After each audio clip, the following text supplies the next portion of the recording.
الحمد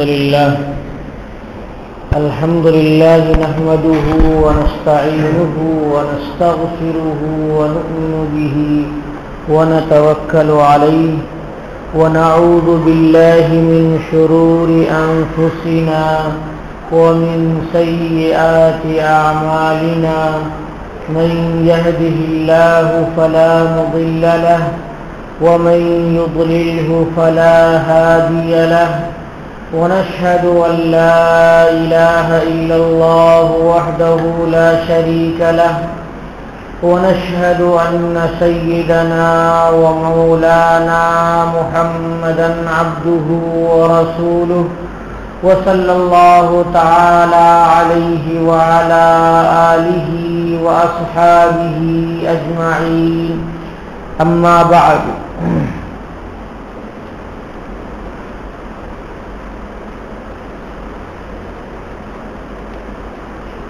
في الحديث الشريف ما شبع آل محمد منذ قدم المدينة من طعام بر 3 ليال تباعا حتى قبض.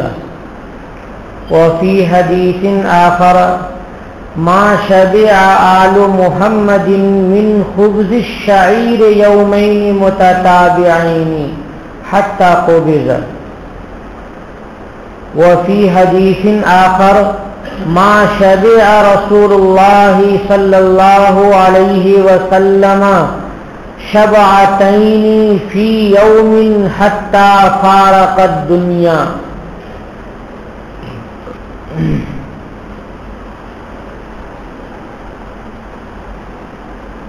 ہر چیز میں ایک اس کا ظاہر ہوتا ہے اور اس کا ایک باطن ہوتا ہے. مثال کے طور پر ہم کھانا کھاتے ہیں تو اس کا ایک ظاہری اثر ہوتا ہے کہ جسم موٹا ہوتا ہے، خون بنتا ہے، چربی بنتی ہے اور اس کا اثر جسم پہ دکھتا ہے. یہ اس کا ظاہر ہے. اور ایک ہے اس کا باطن. باطن کیا ہے؟ اس کے اثرات کیا ہو رہے ہیں. کبھی کبھی آدمی ہٹا کٹھا ہے اور اس کا جی نماز پڑھنے کا نہیں چاہتا رہتا ہے.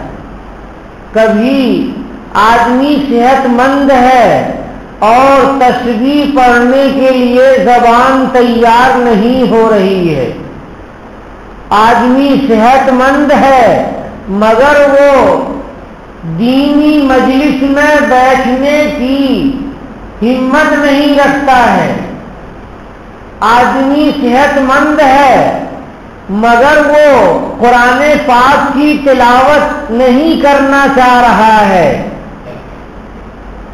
بچے کتنا ہی سمجھایا جائے ان کو وہ دین کی طرف راغب نہیں ہو رہے ہیں اور گناہوں میں پڑے ہوئے ہیں. بچیاں کتنا ہی انہیں دین کے ماحول کو سمجھایا جائے مگر وہ دینی ماحول سے دور ہوتی چلی جا رہی ہیں. آخر یہ کیا ہے؟ یہ ہے باطن. کھانے کا اثر ایک ظاہر ہوتا ہے اور ایک باطن ہوتا ہے. کبھی تو ایسا ہوتا ہے کہ کھانا کھایا اور سوئے اور تہجد کے لیے ایک دم سے آنکھ کھل گئی اور بیدار ہو کر کے وضو کیا اور اللہ رب العالمین کی بارگاہ میں چند سجدے کر لیے اور اللہ تعالیٰ کے سامنے ہاتھ اٹھا کر کے مانگ لیا. اور کبھی ایسا ہوتا ہے کہ کھانا کھا کر کے سوئے تو گندے گندے خواب اور گندے گندے خیالات اور گندی مصروفیات کی طرف توجہ، حتیٰ کہ فجر کی نماز بھی قضا ہو گئی. میرے بھائیوں، میرے دوستوں، یہ سمجھنے کی چیز ہے. مومن اس کو سمجھے گا کافر اسے نہیں سمجھ سکتا ہے، اور مومن بھی جو اللہ رب العالمین کی آیات کو سمجھنے کی کوشش کرتا ہے اور اللہ تعالیٰ کے دین کے سمجھنے کا ارادہ کرتا ہے، وہی مومن اس کو سمجھے گا، ہر ایک نہیں سمجھ سکتا ہے۔ وہ مومن جو اللہ والوں کی مجلس میں بیٹھتا ہے، وہ مومن جو دیندار بننا چاہتا ہے اور دل میں جہنم کا ڈر اور جنت کی طلب رکھتا ہے، وہ مومن اس مضمون کو سمجھے گا کہ کھانا کھا لیا اور کھانا کھانے کے بعد کیا اثر ہوا۔ بعض وقت تو بہت اچھا اثر ہوتا ہے اور بعض وقت بہت برا اثر ہوتا ہے۔ تو ایک ہے کھانے کا ظاہر اور ایک ہے کھانے کا باطن۔ کبھی کبھی ایک لمٹ ہے کھانے کی آدمی کی، سنت کے مطابق وہ پیٹ کے ایک کونے میں کھانا رکھتا ہے اور ایک کونے میں وہ پانی رکھتا ہے اور تیسرا گوشہ اس کا خالی رہتا ہے۔ گویا کہ اس نے پیٹ کے 3 حصے بنا رکھے ہیں، ایک کھانے کے لیے اور ایک پانی کے لیے اور ایک خالی رکھنے کے لیے۔ ایسا پیٹ اللہ ضرور کرے گا اور اللہ تبارک و تعالیٰ کی طرف ضرور متوجہ ہوگا۔ کبھی ایسا ہوتا ہے کہ آدمی بہت ساری نیکیاں کر چکا ہے اور تسبیحات بھی پڑھتا ہے، سجدے بھی خوب کرتا ہے، نماز بھی خوب پڑھتا ہے، مگر ایک کھانا کھایا اور کھانے کے بعد طبیعت ایسی ہو گئی کہ اب خیر کی طرف دماغ ہی نہیں جاتا ہے، دماغ جاتا ہے شر کی طرف، دماغ جاتا ہے چوری کی طرف، ڈکیتی کی طرف، شراب کی طرف، جوئے کی طرف، غیروں کی صحبت کی طرف، گندی چیزوں کے دیکھنے کی طرف۔ یہ دماغ کیا کر رہا ہے، کہاں جا رہا ہے؟ بھائیو غور کرو، دھیان دو، غور کرو، سمجھ میں بات یہ آئے گی کہ حلال کھانے کا اثر الگ ہوتا ہے اور حرام کھانے کا اثر الگ ہوتا ہے۔ حلال کھانے کا اثر الگ ہوتا ہے، حرام کھانے کا اثر الگ ہوتا ہے۔ بہت سی اولاد بعض لوگوں کی نافرمان ہو جاتی ہے، کتنے ہی انہیں تربیت دی جائے وہ صحیح رخ پہ نہیں آتی، بالکل نافرمانی پہ اتر آتی ہے۔ وہ ایک طرف اللہ کی نافرمانی کرتی ہے اور دوسری طرف ماں باپ کی نافرمانی کرتی ہے، اولاد سدھرنے کا نام نہیں لے رہی ہے۔ بھائیوں کبھی کبھی ایسا بھی ہوتا ہے کہ وہ حلال کمائی کے بجائے حرام کمائی سے اولاد کی پرورش ہوتی ہے، اسی لیے ایسا ہوتا ہے۔ میں آپ کو ایک واقعہ سناتا ہوں، نام نہیں لوں گا۔ ایک طالب علم وہ میرے سے قریب آیا اور اس نے، وہ غریب طالب علم تھا، تو میں نے اس کی غربت کو دیکھ کر کے اس کے لیے کچھ اس کی امداد کی۔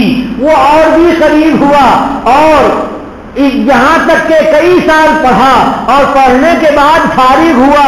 فارغ ہونے کے بعد گیا مدرسے میں پڑھانے کے لیے، تو کہیں ٹک نہیں رہا ہے۔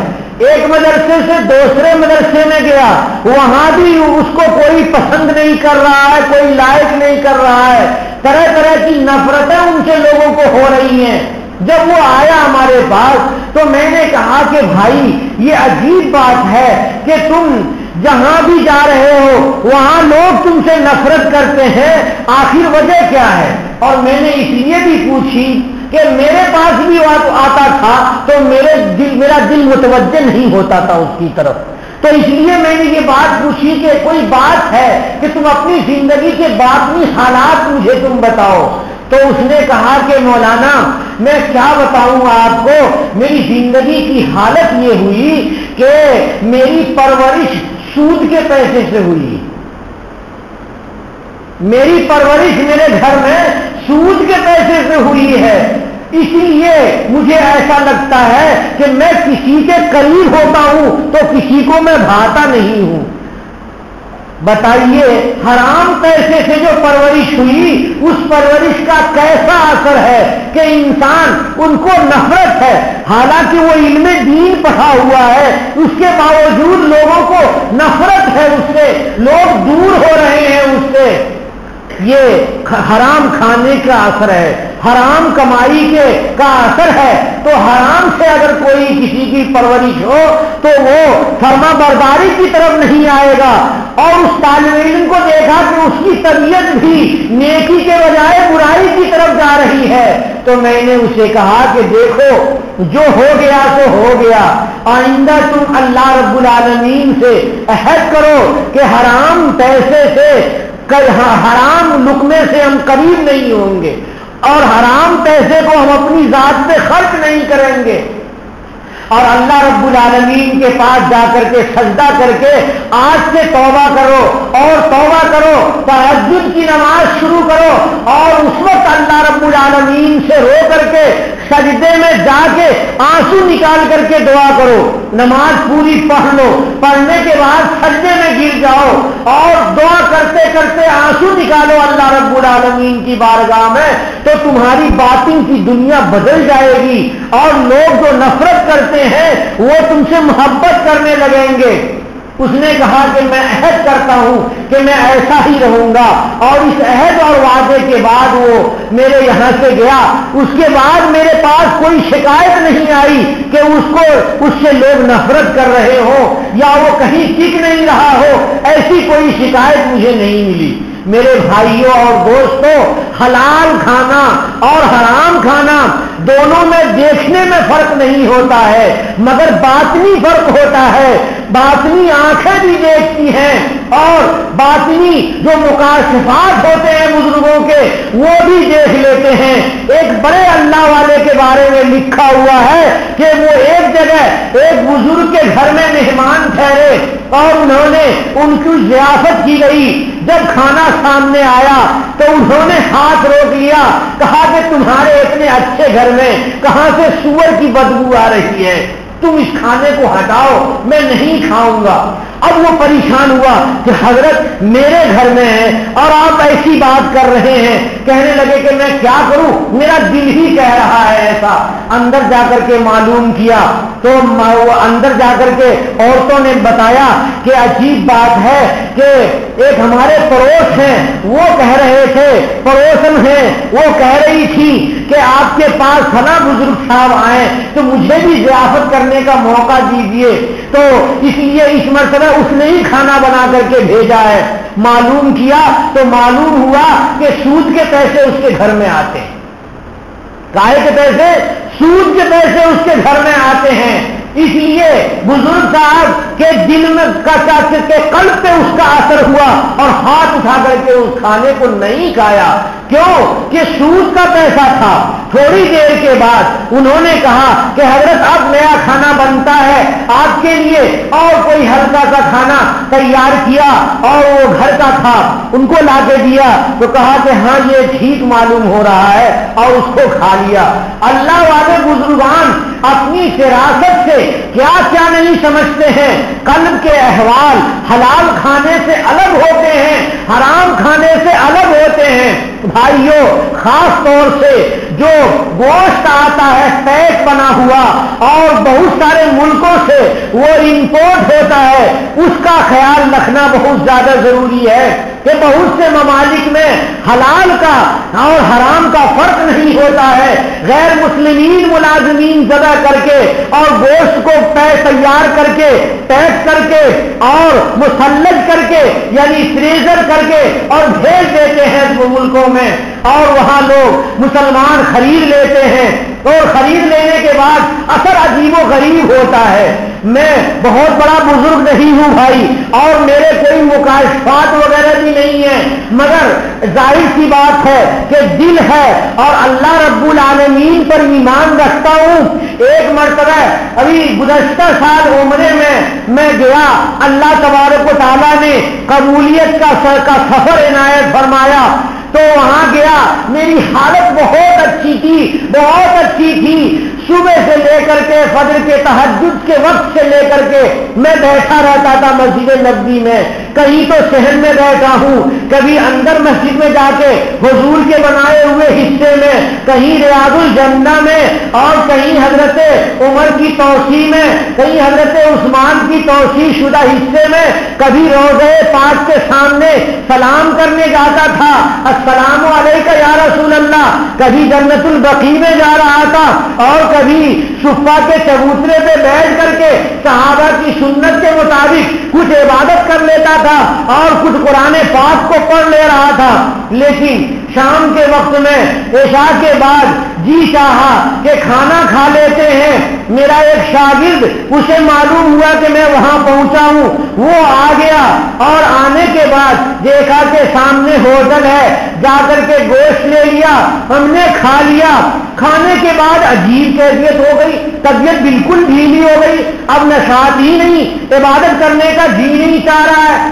میں نے کافی دیر کے بعد میں نے کہا کہ بھائی کیا بات ہو گئی, میرے اندر تو بڑی سستی آ گئی, وہ جو لذت تھی عبادت کی وہ تو بالکل ختم سی ہو گئی. کہنے لگا کہ پتہ نہیں کیا ہو گیا حضرت, یہ تو اللہ رب العالمین کو ہی معلوم ہے. پھر اس کیفیت سے لوٹانے کی بڑی کوشش کی.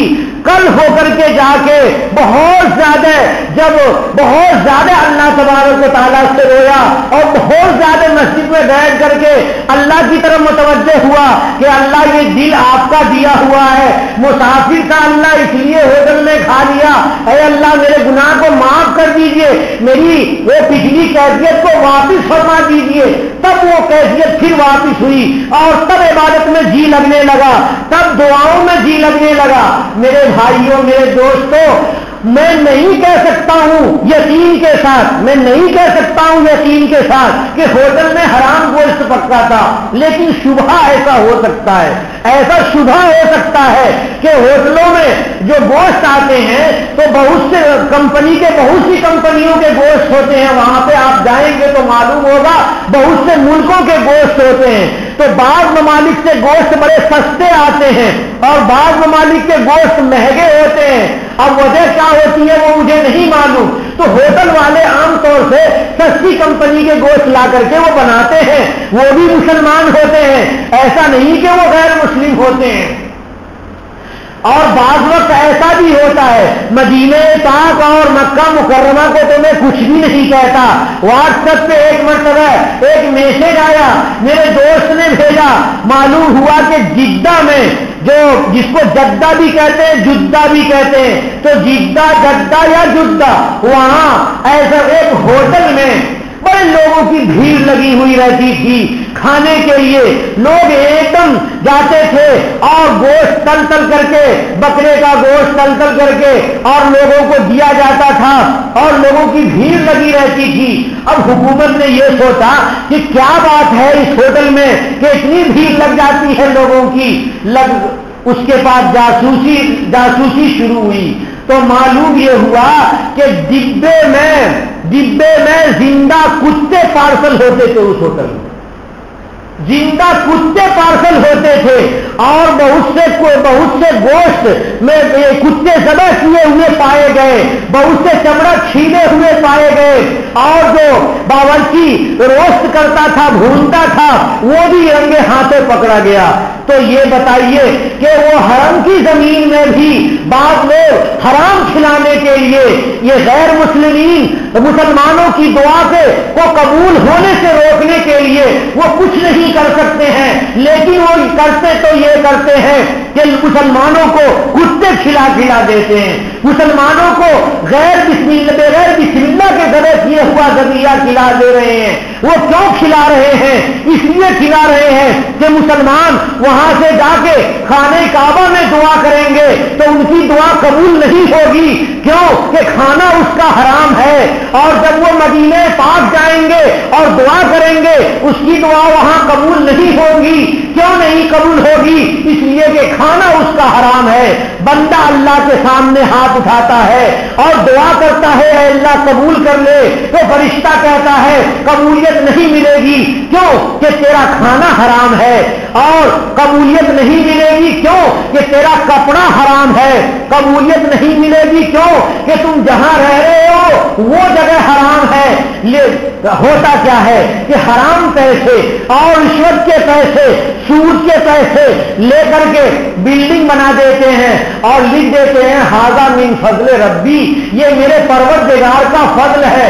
شیطان غصے سے رو رہا تھا، ٹینشن میں تھا، کسی نے جا کے پوچھا کہ کیوں ٹینشن ہے؟ کہا کہ ساری رشوت میں نے دلائی اور بورڈ لگا دیا کہ اللہ کا فضل ہے، لکھنا چاہیے شیطان کا فضل ہے۔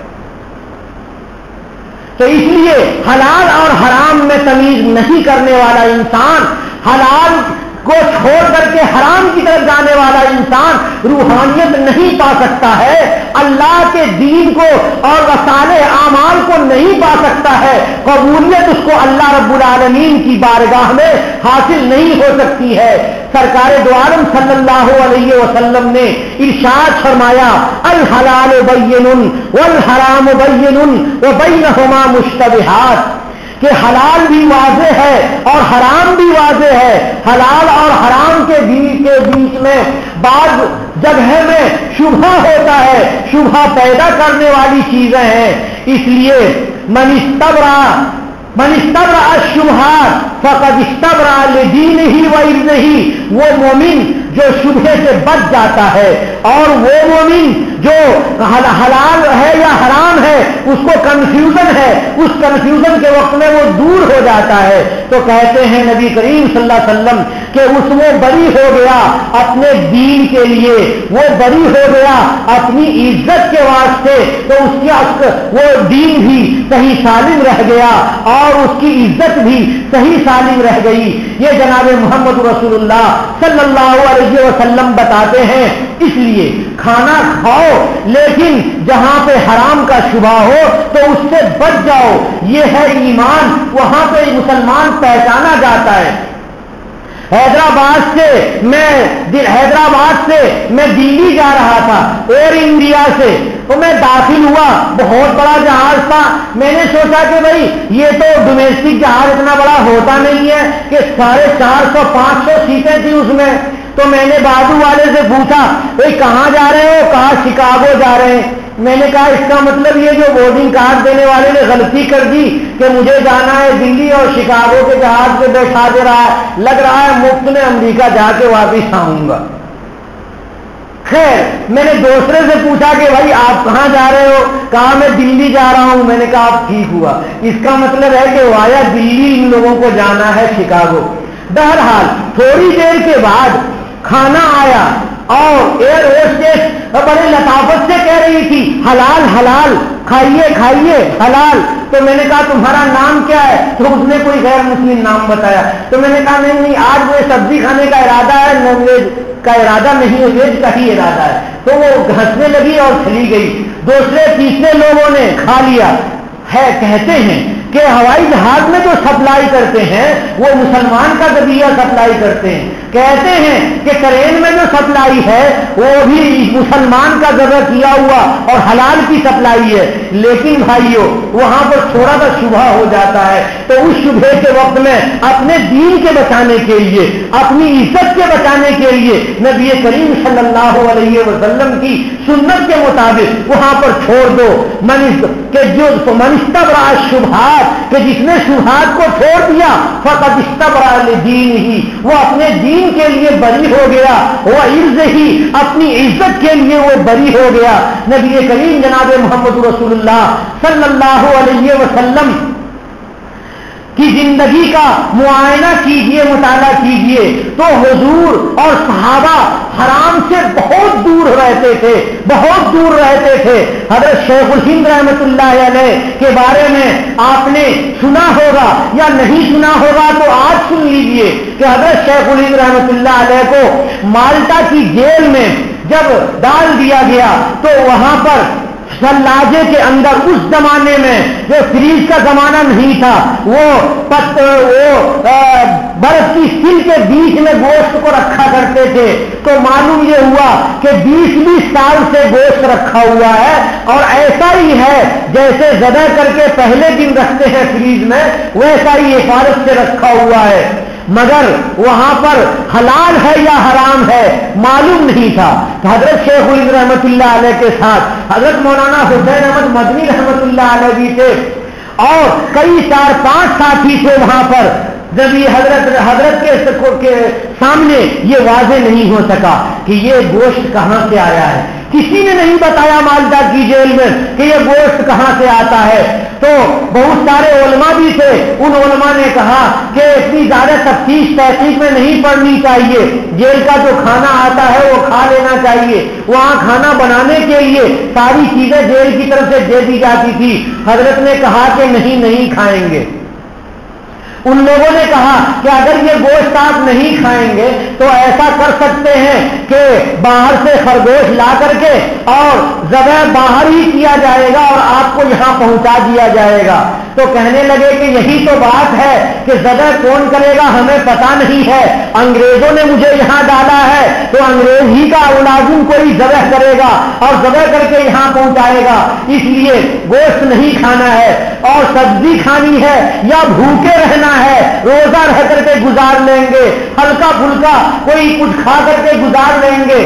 حضرت کے جب اس عزم و استقلال کو اور حضرت کے ساتھیوں کے عزم و استقلال کو جب دیکھا، کئی دن گزر گئے، بڑے بڑے علماء اس جیل میں ڈالے جا چکے تھے، لیکن ان علماء نے اتنی زیادہ احتیاط نہیں کی تھی۔ حضرت نے کہا کہ نہیں، ایسا نہیں ہو سکتا ہے، چنانچہ یہ اجازت دے دی گئی کہ ٹھیک ہے، باہر سے خرگوش آئے گا اور آپ بڑی احتیاط سے اسے ذبح کریں گے اور صاف صفائی کے بعد اس کی غلاظت خاص طریقے سے اسے باہر پھینکیں گے۔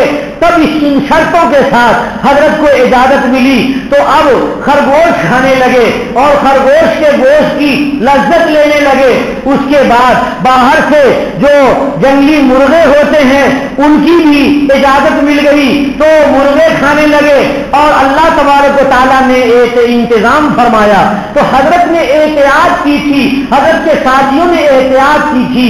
علماء دیوبند اسی کا نام ہے کہ علماء دیوبند حلال اور حرام میں بہت زیادہ احتیاط کرتے ہیں، دین کو صراط مستقیم کی لکیر کو کھینچ کر کے صحیح دیکھنا چاہتے ہیں، جیسا دین حضور نے سمجھا دیا ہے، جیسا دین صحابہ نے سمجھا دیا ہے، جیسا دین تابعین اور تبع تابعین نے سمجھا دیا ہے، دین کو ویسا ہی رکھنا چاہتے ہیں۔ عملی زندگی میں بھی، اعتقادی زندگی میں بھی ہر طرح سے دین کو ایسا ہی رکھنا چاہتے ہیں۔ اس لیے اگر آپ صحیح دیوبندی ہیں، اگر آپ صحیح نبی کریم صلی اللہ علیہ وسلم کے سے محبت رکھتے ہیں، تو حضور کی حدیث پہ عمل کیجئے کہ جہاں بھی شبہ ہو وہاں چھوڑ دیجئے۔ ارے نہیں کھائیں گے تو کیا ہوگا، اور تھوڑی دیر نہیں کھا کر کے تم دیکھو نا، تھوڑا سا امتحان ہوگا یا بغیر امتحان کے اللہ اس سے لذیذ چیز کا انتظام فرما دیں گے۔ کیا ہوتا ہے کہ اگر سامنے کوئی حرام ہے تو اس سے بچ گئے، ہمت ہونی چاہیے، ارادہ مضبوط ہونا چاہیے۔ جس کا ارادہ مضبوط ہوتا ہے اس کو اللہ تبارک و تعالیٰ اس کو بھی زندہ رکھتے ہیں۔